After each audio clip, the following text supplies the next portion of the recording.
Hello, everyone, and welcome back to episode 16 of Bobble Pod. This is every fourth episode. I always do a Mr Bobble news roundup where I bring in questions, news, updates, what's going on, provide my insights and elements like that. The other episodes I tend to focus on a particular topic and value of what's happening there and then. But this one I tend to summarize quickly what's going on. But before I begin, as always, thank you for those that continue to like, subscribe, and listen. If you're new, don't forget to like, subscribe, and follow our podcast. If you're on YouTube, hello. And don't forget to subscribe and click on that little bell notification. Hopefully Josh does some kind of nice video graphic with my fingers or something there. And we'll put a point arrow there. We'd be much appreciated.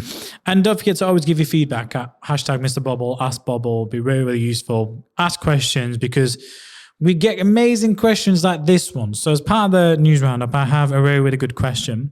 I've had a good few questions since the last few podcasts that we've launched. The last one I actually ended up doing a whole podcast about, which was, digital marketing for startup businesses in terms of, what you would prioritize. This one came in and I really liked this one. And it was, what unpopular opinion do I have in marketing? And we kind of touched up upon this in the outtakes and in between the recording session. And I'll be honest with you, I have a lot of unpopular opinions in marketing. But the biggest one is the biggest influencers in my industry don't provide any tangible value to you as a listener. In fact, you provide value to them in terms of monetary value. We were talking about this, weren't we, Callum, earlier? We talked about, was it Kim Kardashian and Kanye West, and it came from a conversation about who's trending right now. We talked about Andrew Tate. Don't worry, we're not going to dedicate this episode to him.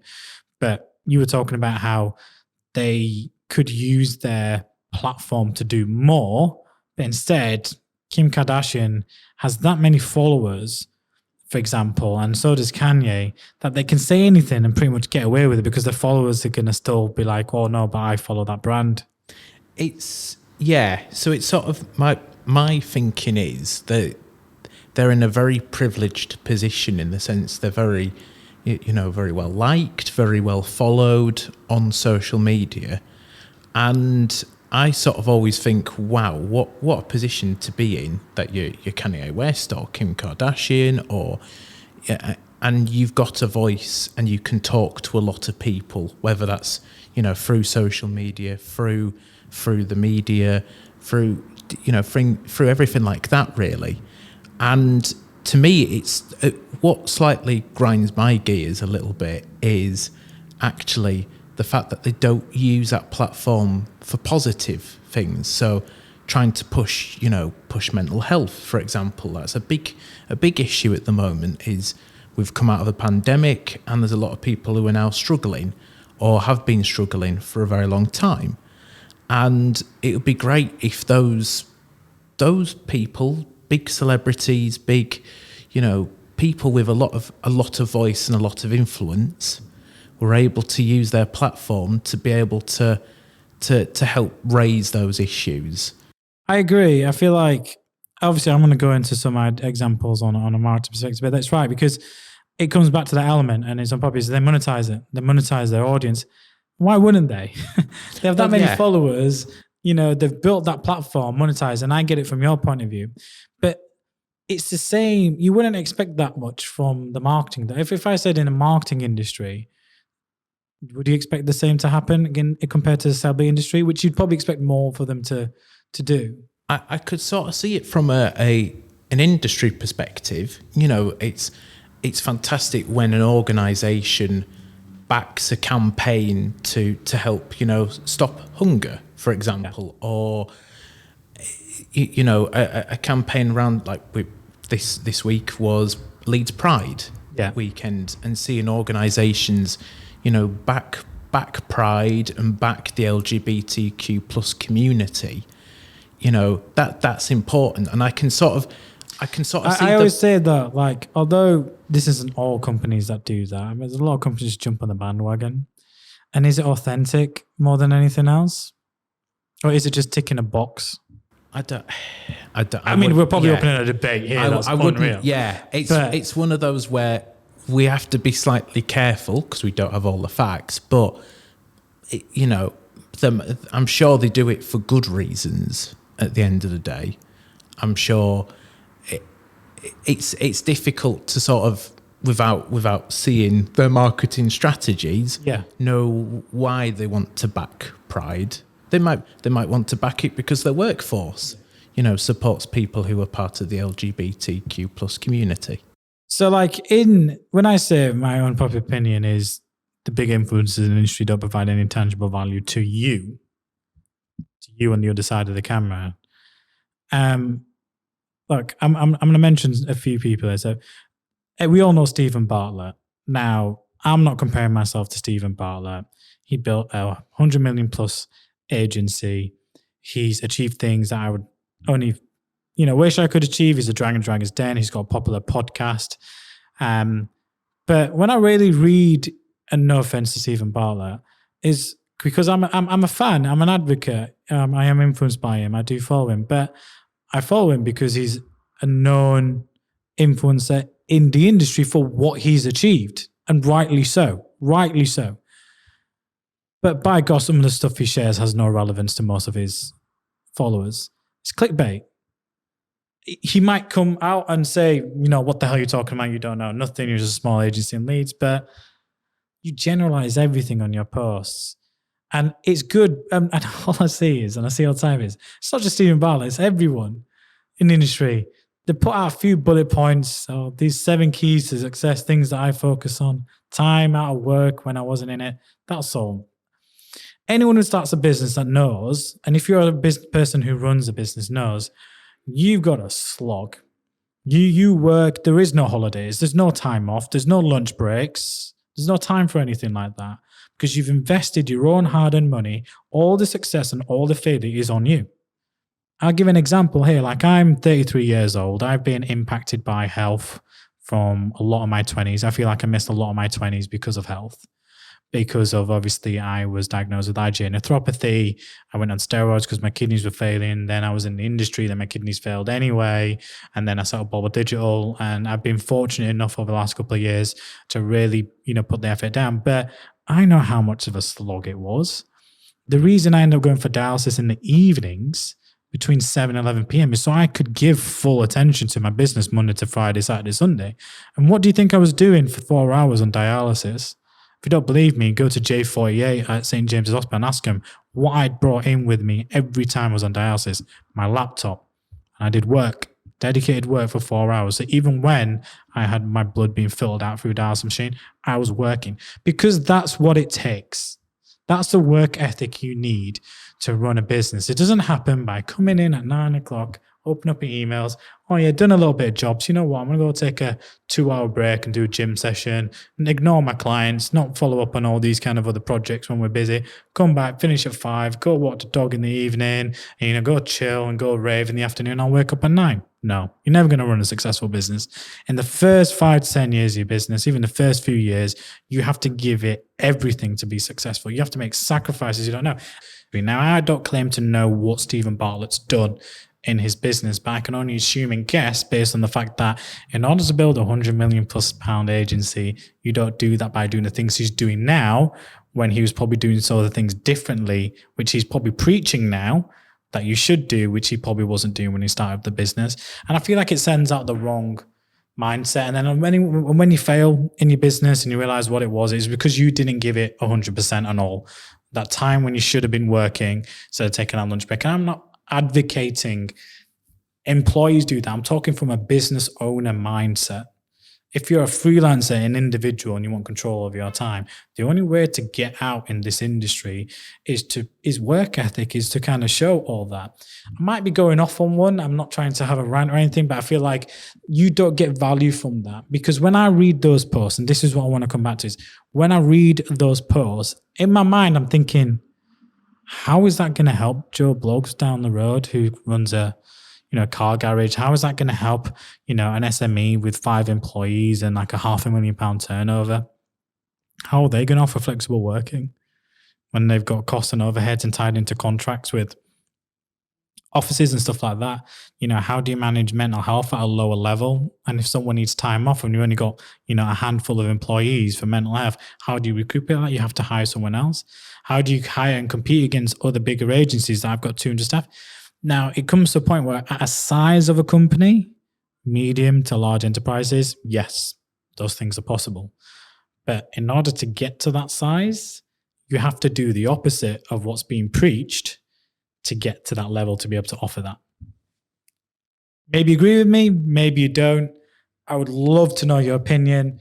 Stephen Bartlett, just want to say I love you bigger. You're an inspiration to me. I love what you've done. If I could achieve percentage of what you've done, but I'm allowed an opinion like anyone else. And I will say that a lot of the posts and stuff that I reach, which everybody likes and retweets and reposts for essentially engagement, click clout. You're doing it for a response. You're looking for an engagement.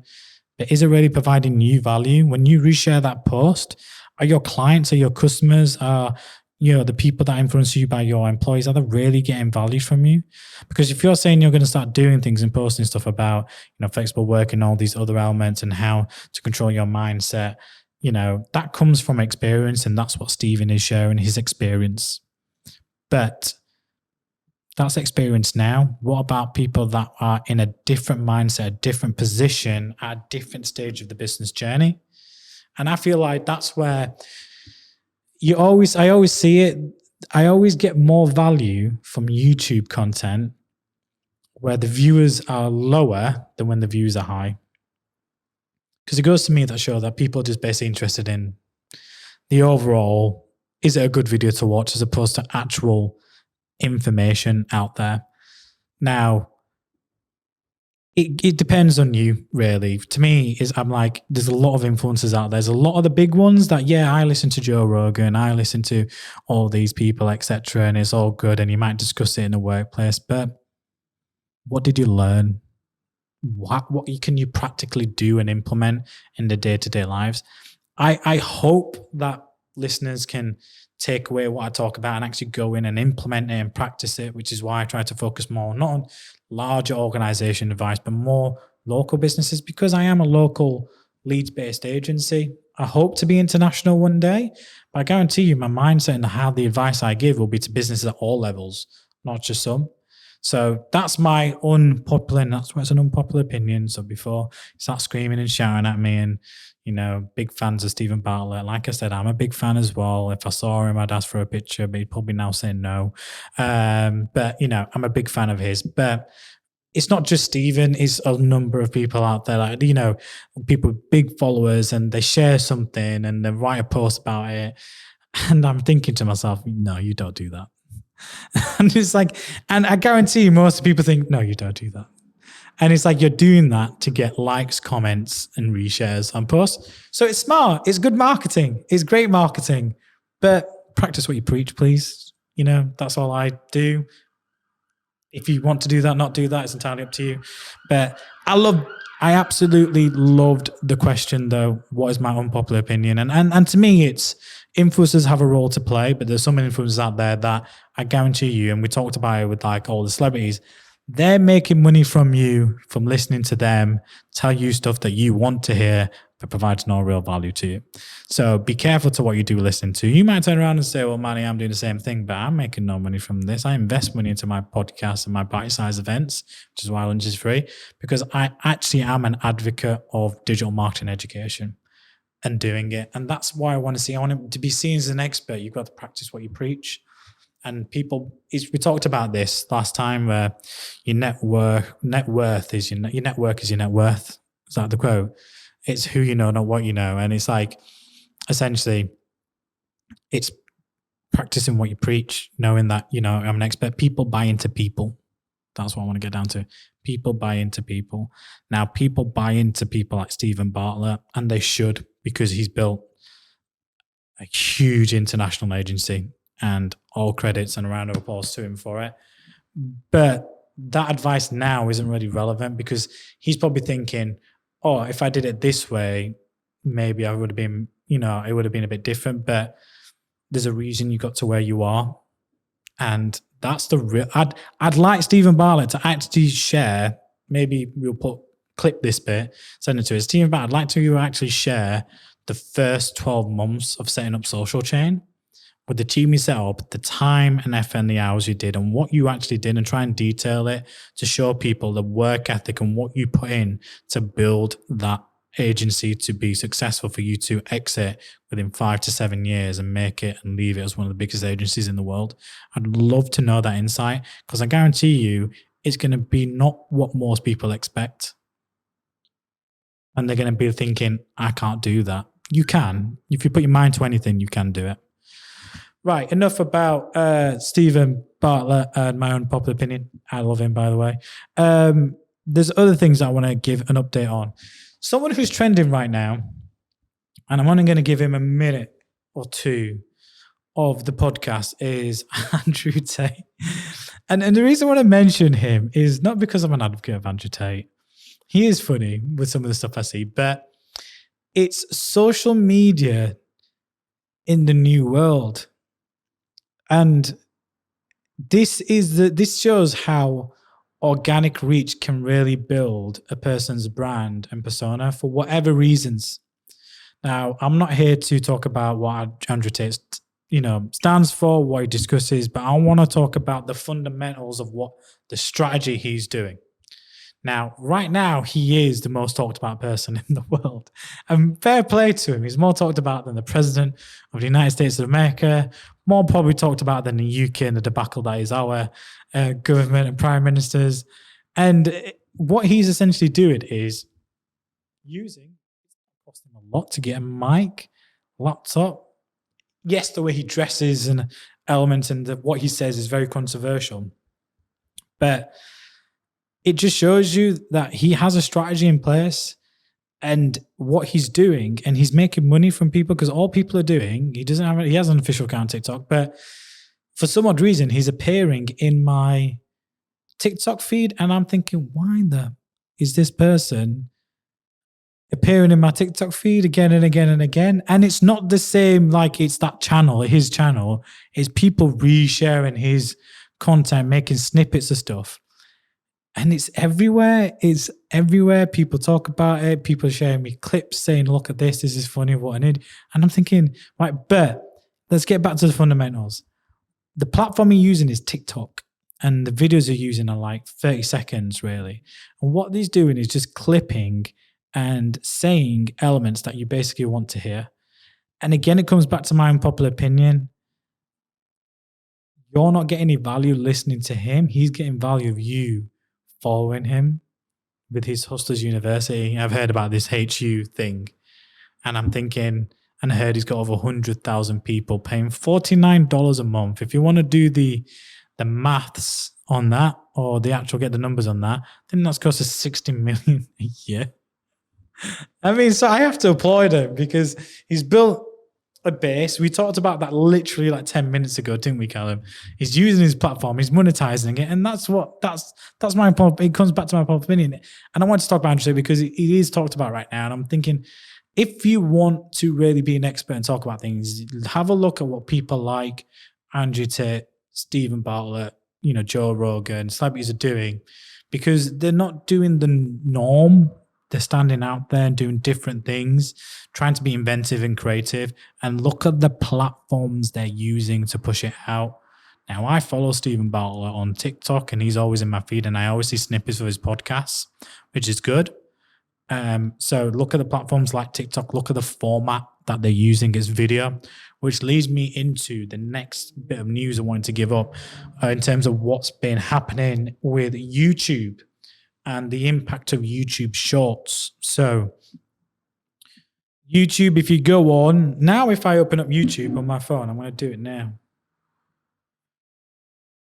A video comes up full screen as opposed to an actual ad. It happens sometimes, not all the time. You could establish a dynasty that will last 1,000 years. Well, there's Game of Thrones for you if that picked up on the mic. So now YouTube have a direct tab on the app, which is I'm going to put on the video Shorts. So this is YouTube's answer to TikTok, Instagram Reels. Essentially, it's been about for a few months now, and now we can start doing ads into them. So as an agency, I'm well on it. in terms of understanding, what does this mean for my clients, my customers, etc. And I just got some stats here. Since the beginning of July, YouTube Shorts currently have over 321 million videos and 1.5 million channels across the platform. Many different influencers and companies are already using the short form of video streaming and streaming a lot more regularly. We actually have a blog post about this. It's our latest blog post right now as of the 9th of August. So if you have a look at it, we have an actual blog about YouTube Shorts that explains what it is, what it means for you, talking about how it's kind of built out from TikTok, Instagram Reels. If you're a business and you're looking to expand your reach, then I would suggest definitely get onto YouTube Shorts. The data that's coming out of it, the stats already, 1.5 million channels across the platform already. It's hitting YouTube by storm. Now on the app, there's a dedicated tab just for Shorts, to watch Shorts, because that's what we do as consumers when we're on social media. We want to watch TikTok and just flip through video, Reels, video. And now YouTube, which has the highest viewed video content in the world, now has its own version of Shorts.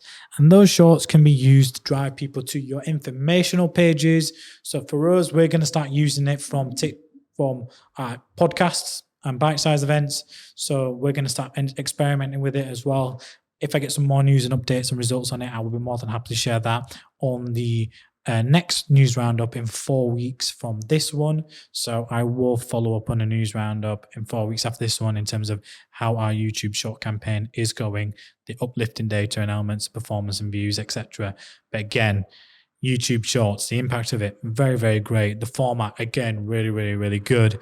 It's essentially adding in a TikTok and Instagram Reel feature into YouTube, and it's going to keep people on YouTube.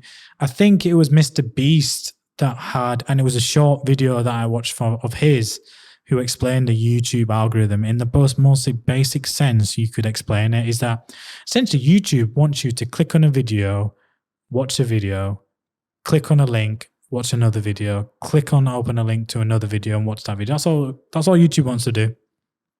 Is it wants the user click, watch, click, watch, click, watch. That's how the algorithm works. It wants to know, it's going to put your content in front of the right people, but essentially, if your video is too long, they're not going to watch it. If it's all about view rate and, completion rate of that video. But if YouTube sees your video as being completed more times than others around this particular topic or area, it's going to serve your video more than others.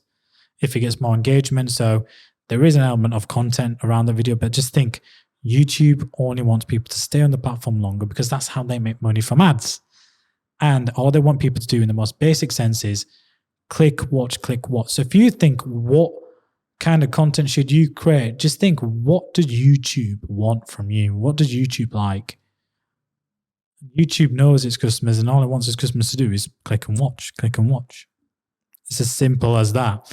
In the most simplest sense, there are a lot more elements to that element, but YouTube Shorts, if you're not playing with the platform already, you're not playing with the ad form already, just take your existing TikTok content, your Reels content before you uploaded it to the platform, and just redistribute it over to YouTube Shorts, and then tell us how it's going. Messages, Ask Bobble, hashtag Mr Bobble, contact us on social media, tell us if it's working or not. That is everything I have in terms of my Bobble News Roundup. It's been a quite detailed one. I'll be interested to see what feedback I get on my unpopular opinion. I think that might cause I think that's going to raise a few eyebrows.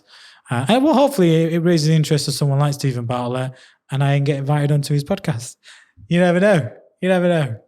One can only hope and dream. But thank you for listening. Again, as always, if you're a new listener and you like the content, don't forget to like, subscribe, and follow our podcast platforms. And if you're on YouTube, hopefully you're seeing us on the show. If not, you're seeing us as a YouTube video. And we will catch you on our next episode next Tuesday for episode 17. Thank you very much.